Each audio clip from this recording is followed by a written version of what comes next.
हमारी कितनी गाय माता डरी जाती है ऐसी। और संत जनों ने आके भिंड की धरती पे प्रेस कॉन्फ्रेंस भी किया। प्रेस कॉन्फ्रेंस की तो महाराज पूज्य संत नरेंद्र सरकार जी ने एक बात कही कि सरकार के पास अपनी गाय माता को बचाने के लिए, मानव जीवन को बचाने के लिए पैदल तो क्या, हमें सर के बल भी चलना पड़े तो भी चल के जाएंगे। ऐसे सरल हृदय होते हैं हमारे संत जन। इनके हृदय में करुणा उदारता का भाव होता है। हम लोग इस भौतिक दुनिया में जीते हैं अपने बच्चों के लिए, अपने घर के लिए, अपना कमरा बनाने के लिए, अपनी हवेलियां और प्लॉट खरीदने के लिए। संत जन जीते हैं मानव कल्याण के लिए। और ये बात हमारे भिंड के संत जनों ने साबित कर दी। ये साबित कर दी आज तक भिंड के इतिहास में हम पैदा हुए तब से लेके आज तक हमने संत समाज को कभी सड़क पे आते नहीं देखा। इसलिए हमने सरकार से अपील की थी कि संत जनों को सड़क पे मत आने दो। पुराणों में भी कई जगह उल्लेख है, राजा अहंकारी हो जाता है, राजा निरंकुश हो जाता था, तब जनता संतों के पास जाती थी। और जब संत अपनी तपोभूमि से निकलता था तो राजाओं की गद्दी है।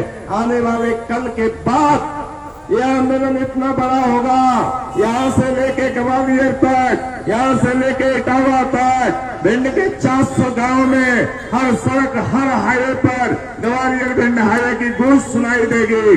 भिंड की जनता अपने संत जनों के सम्मान को बरकरार रखने की काम कायम रखेगी, ये हमें पूरा विश्वास है। और हम ये आप सबसे भी उम्मीद करते हैं, हाथ जोड़ के विनम्र अपील करते हैं कि अगर हमारे संत जन, अभी हमारे बुजुर्ग सम्मानी, हमारे बुजुर्ग रामोतार सिंह कुशवाहा जी, चच्चू जी, इनका पूरा भिंड चच्चू जी के नाम से कहता है, वो हमारे प्रेस कॉन्फ्रेंस में आए थे। उन्होंने उस दिन कही थी कि ये संत जन अगर सड़क पे आ गए तो याद रखना बिना सम्मान के वापस नहीं जाएंगे। ये सरकार सुन ले, ग्वालियर भिंड हाईवे का लिखित शासन नहीं मिला तो ये भिंड की जनता आपके ईंट से ईंट बजा देगी।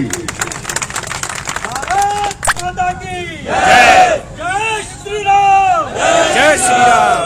हमारे किन्नर समाज भी, किन्नर समाज, इनको क्या लेना देना है? हमारे पूज्य संत जन, इनके पास तो कितने बड़े बड़े ओहदेदार सम्मान देते हैं, रिस्पेक्ट देते हैं, उनको क्या जरूरत थी? है गर्मी में, आज कितनी भीषण गर्मी थी, उमस वाली गर्मी थी, वो आए तो हमारे बच्चों के प्राणों की रक्षा के लिए, हमारे भाई की प्राणों की रक्षा के लिए आप जब अपने आसपास नजर दौड़ाएंगे, मोहल्ले में नजर दौड़ाएंगे तो कोई न कोई इस हाईवे पर शिकार मिल जाएगा।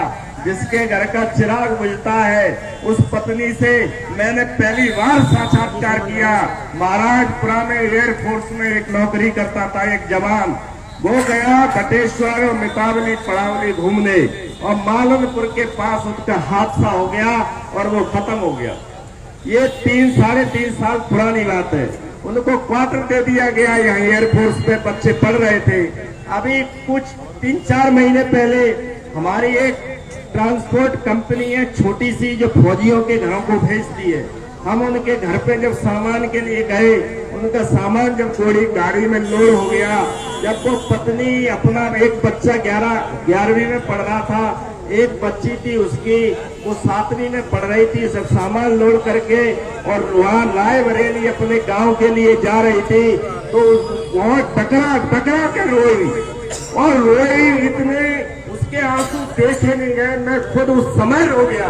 उसने कहा कि जब घर से आए थे हम 4 लोग आए थे और इस हाईवे में मालनपुर के पास हमारे पति को छीन लिया। आज हम अपने गांव जा रहे हैं तो हम 3 जा रहे हैं, पति को खो के जा रहे हैं। तो ऐसे खतरनाक पल इस हाईवे ने हमें दिए हैं। जिस पत्नी का पति चला जाता है उसका कोई कल्पना नहीं कर सकता, उसकी दुनिया उजड़ जाती है, क्योंकि पति और पत्नी का रिश्ता ऐसा होता है कि वो हर विषय पे बात कर सकते हैं। और दुनिया में कोई रिश्ता ऐसा नहीं बना कि जिसमें आप हर विषय पे बात कर सको। तो मेरी हाथ जोड़ के आप लोगों से मैं तो ये कह रहा हूँ कि सिर आपके चरणों में रख के ये विनती कर रहा हूँ कि संतों का अपमान मत होने देना। मैं प्रणाम कर रहा हूँ कि आज 10 आदमी रह गए यहाँ, तो ये सरकार नौटंकी समझ के हमारे आंदोलन को मजाक बना देगी।